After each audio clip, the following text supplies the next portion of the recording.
Hey, is anybody missing their Xbox copy of Shrek the Third? I found it over on the PSP. Seriously, I have to wonder why companies will release a game like this for the PS2 but clearly ignore the Xbox like it wasn't there.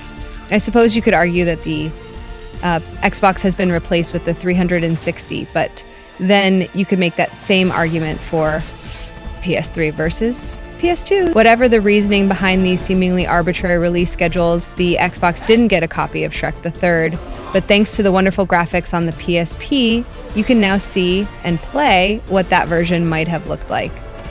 Arriving 3 weeks after all the other formats, apparently the time it takes to strip out all of those fun mini-games, PSP gamers can now join Shrek and his friends for his latest adventure. The PSP version has all the same solid controls of the other consoles, better graphics than the Wii, and certainly better graphics than the PS2, but falls into a distant second place behind the 360 in visual excellence. This is Shrek's third trip to the big screen, in case you didn't catch the title, but it's the Green Ogre's first trip to Sony's handheld. The game follows the plot of the film, at least enough so they can include all the new characters like Merlin, Arthur, Sleeping Beauty, Captain Hook, and even a cameo from a covert star from Madagascar. You'll visit all the fun locations from the film, as well as numerous levels and locations exclusive to the game. To briefly recap the story from the game and movie, Fiona's father, the guy who got turned back into a frog in Shrek 2, is dying, and the kingdom of Far, Far Away needs a new leader. Even though technically qualified by marriage, Shrek isn't up to rule a kingdom. So they go off in search of the king's cousin, Arthur, or Artie, who is away at some sort of medieval prep school. While Shrek and his crew are away, Prince Charming, with the assistance of Captain Hook, the evil queen from Sleeping Beauty, some nasty witches, and a certain treacherous female accomplice make their move, imprisoning Fiona and her gal pals in the dungeon and putting on a propaganda-laced play in the center of town to prove that he should be the next king of Far, Far Away. At first glance, Shrek the Third can look deceptively like a repetitive fighting game, and I confess you will be doing a lot of fighting. A lot. But the designers have done such a great job not only mixing up the fight moves, combos, and super moves, but they also are constantly changing up the playable characters, introducing new situations, new moves, and new abilities. Even 10 hours into the game, as you are nearing the final chapter, you will get to play fresh characters and experience new gameplay. Obviously, the star of the game is Shrek, and you start off the tutorial as the big green guy, learning how to hit, stomp, use charge attacks, and invoke ogre power. Once you learn the basic commands for Shrek, you can apply this knowledge to the rest of the cast. Donkey has a flying kick, Puss can charm the enemy with his sad eyes, and Sleeping Beauty can have enemy soldiers doing her bidding with the blow of a kiss. Almost all the levels feature multiple characters that you will be switching off, but this is determined by the script and the gameplay. You won't get to choose when or who to play. For instance, early on, Puss has to infiltrate a castle to lower the bridge so Shrek can get inside. Both characters will explore the same location, usually through different perspectives. As Puss so eloquently states, "What a lovely catwalk." Combat is fast and furious, and you are almost certainly always outnumbered 4-1, and often enemies will continue to spawn until you complete a side objective. As enemies fall and objects are smashed, you will be able to collect blue and purple fairy dust, which is used to power your special attacks. This circular meter is divided into 3 arcs that you can use individually or save them up for a very special attack. For instance, Shrek can do a foot stop that will stun enemies, allowing for any one of numerous and humorous finishing moves. But if he saves up his fairy dust, he can invoke ogre power, which slows down time and boosts his attack damage. Combat is simple, yet oddly complex and creative, especially with the implementation of the Wiimote and nunchuck. By waving the remote side to side, you can punch left and right, and by moving the nunchuck up and down, you can power a charge attack. More complex moves like the supper attack require a ZB button combo, while the rarely used C button executes a finishing move on a stunned opponent. Each of the chapters offers you five challenges, ranging from simply finishing the level without dying to collecting mugs, crowns, stuffed whales, and other items that make sense to the level you are playing. You are almost always required to perform 5 finishing moves, and some levels even require you to use your ogre power a certain number of times. And then they will throw in some very specific goals, like finding the nerd trapped in the locker. Shrek also includes a few challenging boss fights. Advanced gamers will laugh at these encounters, but for the kids, fighting the ice dragon or defeating Captain Hook's minions while he plays the piano and sings will offer a good challenge. Health is handled with a system very similar to Call of Duty. There is no visible health meter, but if you get hit too many times, the borders of the screen will start to fog up and go from yellow to orange until you are magically restored to the last checkpoint in the game. There are also numerous jumping across levels in the game, but if you fall, it doesn't count as dying. You just get put back on top and try again. The collection quests can be extremely challenging if you aren't used to this type of game. You will literally have to smash every last object in the game because you never know if a mug is hidden in a tree stump or even in a road sign until you smash it and it magically appears in the debris. There were numerous levels, more than I care to admit, where I had to replay the chapter to find a single mug or missing snowman hat. Sadly, all the fun party games that kept you playing Shrek the Third on those other systems have been traded in for a 2-player castle attack game.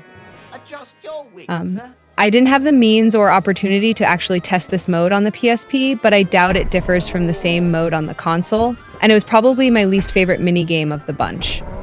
I really can't explain why the other 5 games were eliminated. They certainly weren't that technically demanding. The PSP version of Shrek the Third looks fantastic, surprisingly close to the 360 version actually, although the characters are simple designs with far fewer polygons than the 360, so curves aren't as smooth and textures aren't as detailed, but it still looks better than the Wii and PS2. The PSP also offers a true widescreen presentation like the 360, something the Wii painfully forgot. The graphics look better when the camera pulls out for the majority of the gameplay, and the animation is solid along with the frame rate. The only time things start to fall apart is during the close-up game engine cutscenes, where you can see some texture seams and glitches in the eyes. Perhaps the thing I enjoyed most was the visionary style the designers chose to go with for the cutscenes. While it would have been all too easy to MPEG some clips from the movie or even create some new CG scenes, instead, we get these totally awesome stick puppet shows. In fact, the entire game is told under the premise that Shrek and his crew are going to the theater to watch a play about his adventures. So every 3 or 4 chapters, you get these really cool cutscene of primitive cutout characters with movable joints bobbing around a 2D set. The environments look fantastic on the PSP with crisp and colorful visuals that are only slightly less fancy than the 360. Mainly in the areas of bump-mapped textures. You have open vistas like Merlin's cliffs with cascading waterfall and a stream that passes through a half-built beaver dam. Then you have creepy interiors like the Queen's Castle and the dungeon that hold Fiona and Sleeping Beauty captive. The game is constantly mixing up the environments to keep things fresh and exciting. The sound design is outstanding with great sounds for combat, magic, environmental noises, and all sorts of storybook sound effects that bring the game to life just as much as the films. My only complaint is still the one I had from the console games where everybody's footsteps all sound like horses on cobblestone regardless of whether you are an ogre, a cat, or a princess in strapless heels. Voices are all handled with professional sound-alikes who, for the most part, nail their respective characters. There are a few repetitive one-liners, but what are you going to do? The music is excellent, and I'm assuming it's borrowed from the film, and if not, it could have been. It's just that good. There are unique themes for a lot of the levels and fun minstrel music for the puppet show. It's very nice. Shrek is an 8-hour game that you can most certainly stretch to 12 to 15 if you plan on completing all the challenges for each chapter. Sure, you can blow through the game in 5 or 6 hours if you just want to finish it, but smashing everything in sight to find that one missing mug offers a great and rewarding challenge. One thing I really enjoyed, and can't thank the designers enough, is that you aren't required to replay an entire level when you are going back to find a missing item or perform a specific challenge. If you only got 4 of the 5 mugs, you only have to replay until you find that missing 5th one, then exit back to the menu. This saves a lot of needless replay and frustration, although replaying entire levels is a great way to make a lot of coinage. The gift store is a great addition to the game and allows you to purchase new clothes for the characters, many of which give you strength and fairy dust bonuses. You can also purchase increased health and some fun new characters. The cost of buying out the entire store is well beyond what you will earn in a single pass of the main game. Shrek the Third takes a great 360 title and compacts it down into the palm of your hand while maintaining all the great gameplay at only a small cost in visuals. If you can't play this game on the 360, then the PSP is probably your next best alternative, provided you don't mind the mysteriously missing mini-games. I miss my shuffleboard and Frogger clones, and Castle Attack would have been my last choice in picking a single game to port to the PSP. For parents who might be concerned with the heavy focus on combat, rest assured that Puss, Artie, and a few knights are the only ones using real weapons, and there is no blood whatsoever. Pirates are armed with brooms, prisoners attack with spoons, and giant living trees toss apples. It's fairly innocent stuff. There are the expected fart jokes and fart attacks and other harmless kid stuff. It would be easy to say that Shrek the Third is the best Shrek I've ever played on the PSP, considering it's the only one available. And it would be totally unfair to compare it to the GBA and NDS versions, since they didn't even try to replicate the console experience. Those two games still stand on their own as completely original and fun games for their respective systems. It all boils down to fun, and I had fun playing Shrek the Third on the PSP, which is a bigger compliment than you might think, considering I've played this game about 4 times, completely through, on various systems, twice on the 360, the relatively short levels. And pick up and play game design make this a perfect addition to your PSP library, and the entertaining gameplay, full of Shrek flavor, makes this title a perfect complement to what will easily be the blockbuster box office event of the year. Oh, surprise, surprise. Pirates and bandits at the docks. What will they think of next? Don't they know I've got a boat to catch?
Look, Shrek, our crew is all ready to go.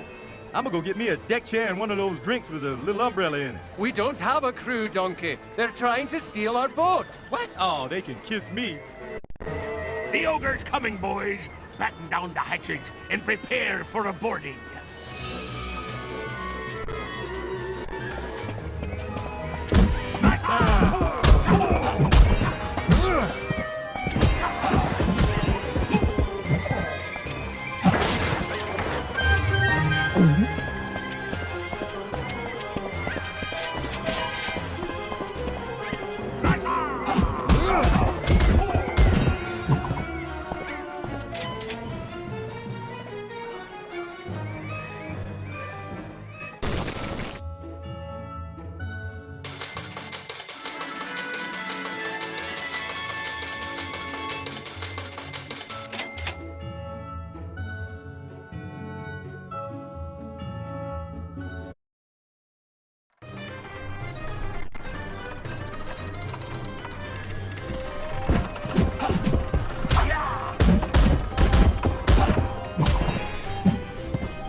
for me escape.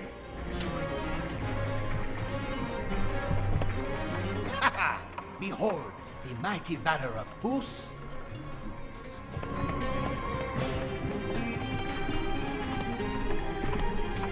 To interrupt a cat's dinner is to invite disaster. Hunter!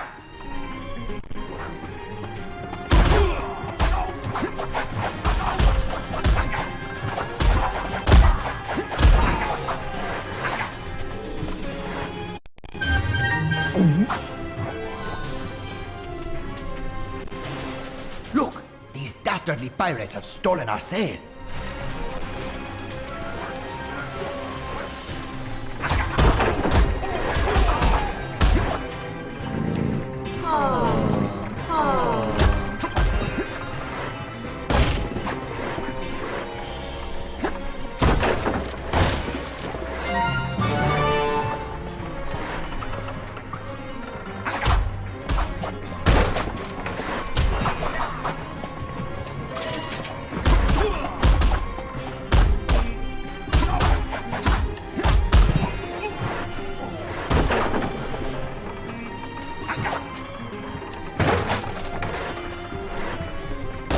In the cargo hold!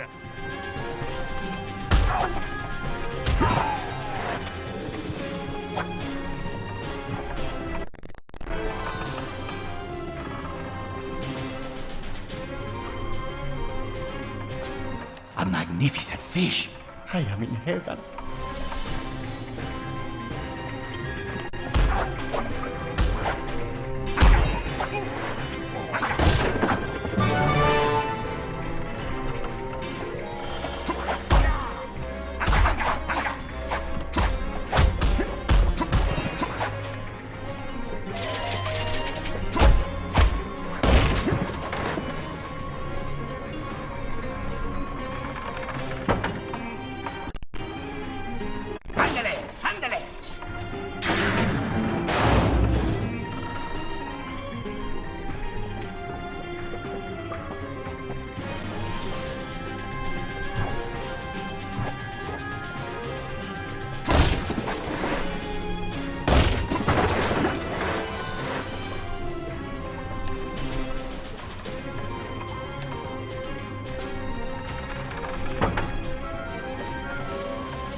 Fight me like a man, or whatever. You can tell them you lost to the best.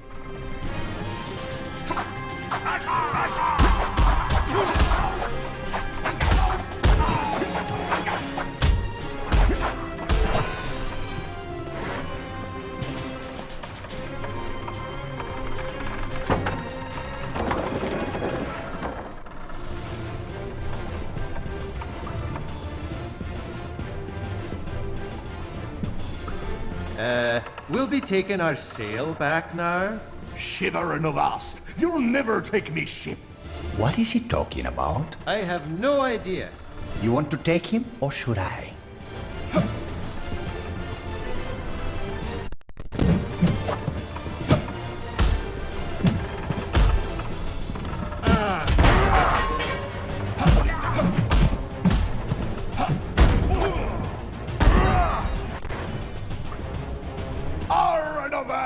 I surrender! That's a good boy. Take your sail, ogre, but cursed be ye who takes back the likes of such finery. May an ill wind fill your sail. I still don't know what he's talking about. We've got things to do, Puss. Let's go!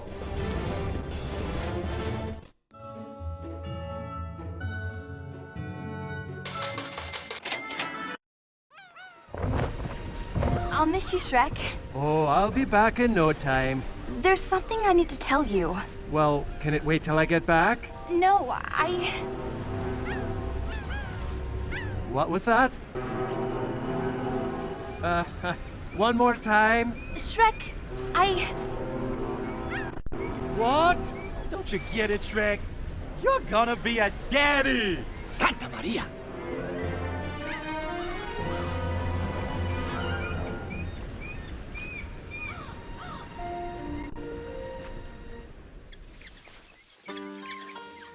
With Shrek off on his quest, Charming craftily hatched a nefarious plan for revenge against Shrek, Princess Fiona, and a certain barmaid who inexplicably found him somewhat less than charming. Determined to seize the throne, Charming called together the rogues of the kingdom and promised them everything they had ever desired.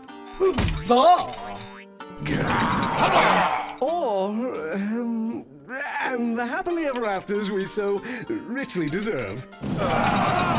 Charming then dispatched the evil queen, Captain Hook, and Stromboli, and all their minions, to take over the kingdom of far, far away. It's showtime!